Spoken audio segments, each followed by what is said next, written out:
Now, thank you. I did not really anticipate such a crowd. My presentation was going to be 12 minutes, but now that you're all here, I intend to speak for 45 minutes.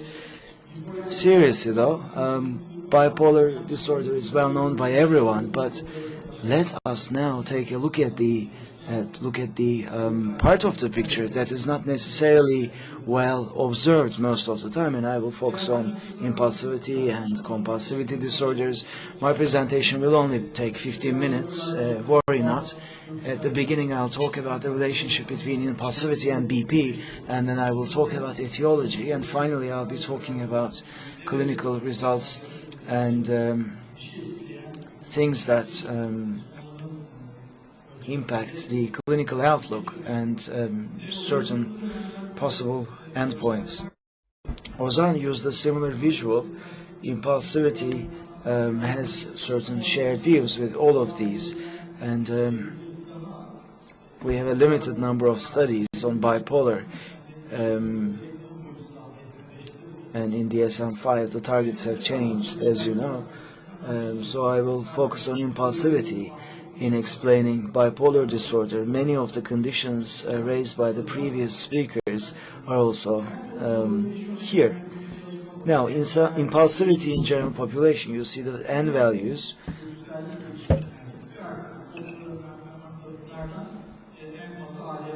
We have ADHD, and bipolar disorder ranks the fourth.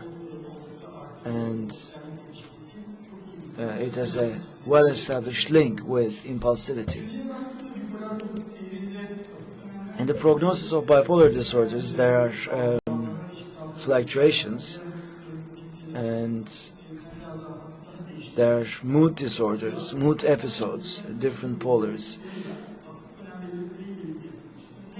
And the first data that we have stems from mania, and there's intersection with symptoms related to mania, and Alan Swan's studies established this years ago.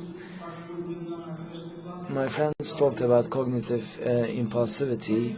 In mania, there's a motor impulsivity and non-planning impulsiveness with depression. The non-pleading reward or non-planning impulsiveness is seen more with depression. In different eras, different dimensions of impulsivity is observed and also associated with the clinical outlook. There are also mixed symptoms in DSM-5. Mixed specifiers are also a part of the picture, and impulsivity is associated with it with here. And when there is rapid cycling,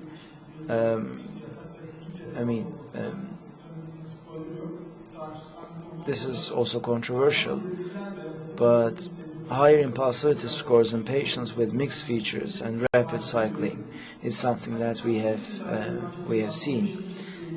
Now, for the last 5 years, certain studies have been conducted, not all of which have been published, not just about the symptoms of the disease in the euthymic stage, and in their,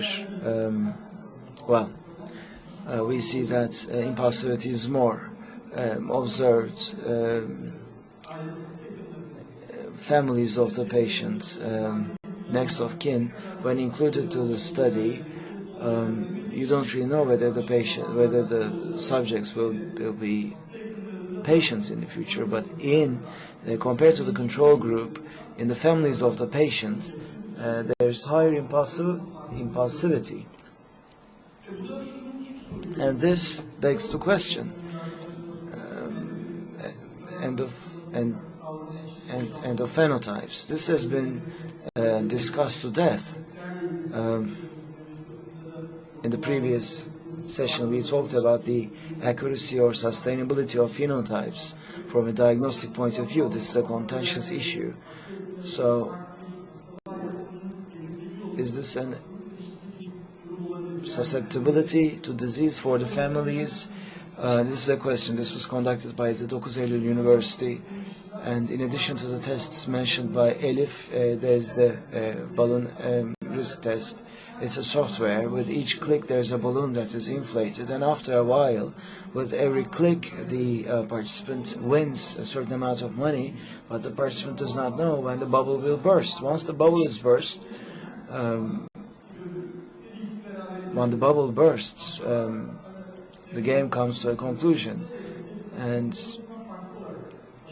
unlike the control groups, after an unsuccessful attempt, when the bubble bursts, the control group takes significantly less risks.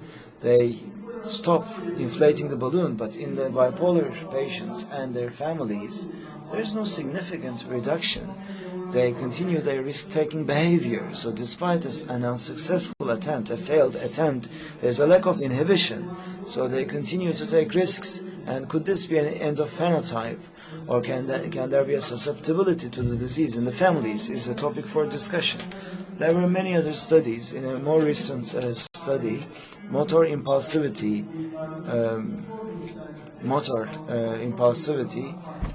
was more different compared to the healthy control group. In patients and families, this was much more pronounced. And in other studies, it was revealed that this also impairs functionality, has a negative impact on the quality of life. Maybe this tells us that there are subclinic conditions of the disease, but this is very controversial.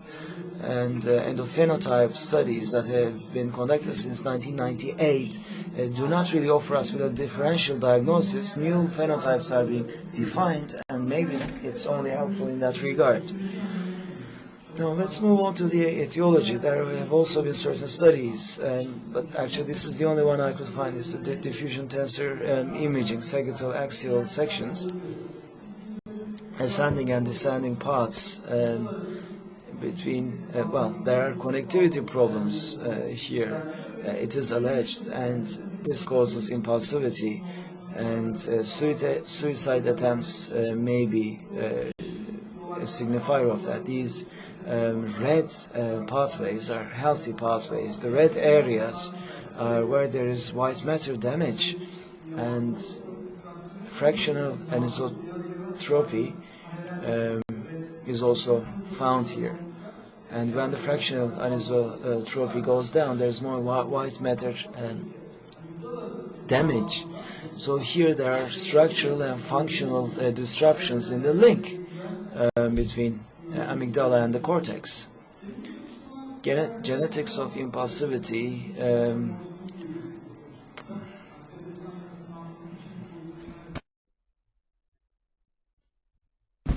There have also been studies in this regard about genetics of impulsivity and polymorphism. In the bipolar study, no clear link was found, but of course in polymorphism studies, the scope is very much limited, so it's still in infancy stage, all these studies. Yet another study, more potent study from New York, nucleus accumbens, HTR2B mutation could be a hepatonergic situation. We have studied these for suicide and depression, but in addition to screening, in rats, there is a similar mechanism. It is proposed, and in bipolar disorder, there is a link between serotonergic system and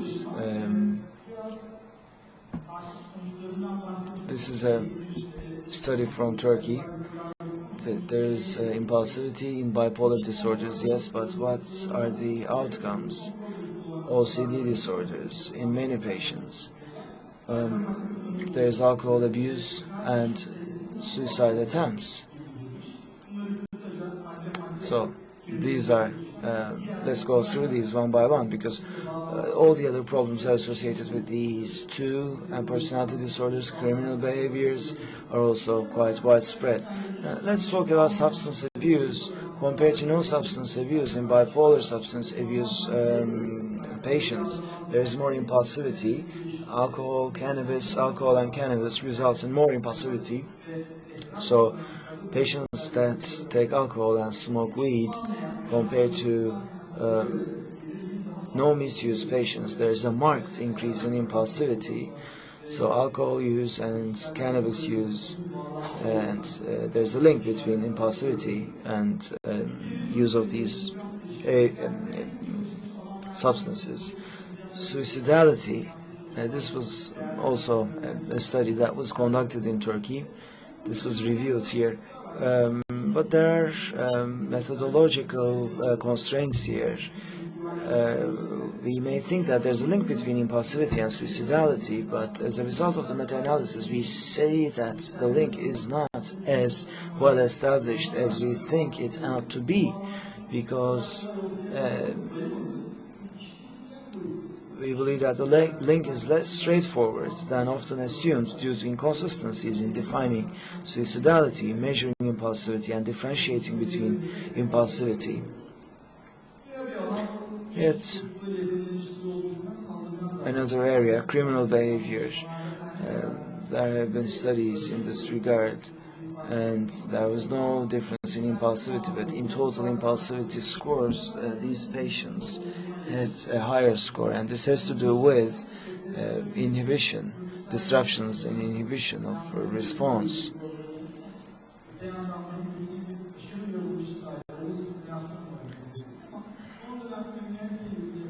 In the recent studies, we see that impaired response inhibition in convicted group, but no difference in questionnaire measured group.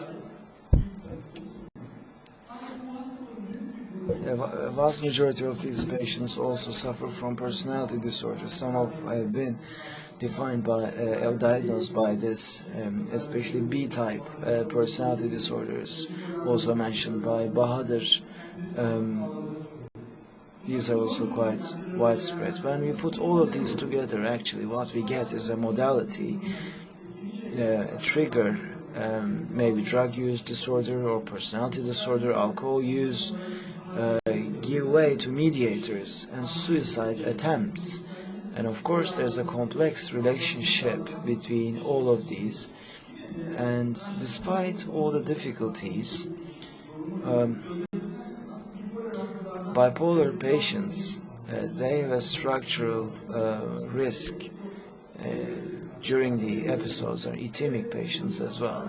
And the state-dependent parameters, mania, depression, or alcohol abuse, trigger the disease, and there's an impulsivity sometimes that results in suicide or compulsive spending or high-risk sexual activity. And this is how it affects the lives of the patients.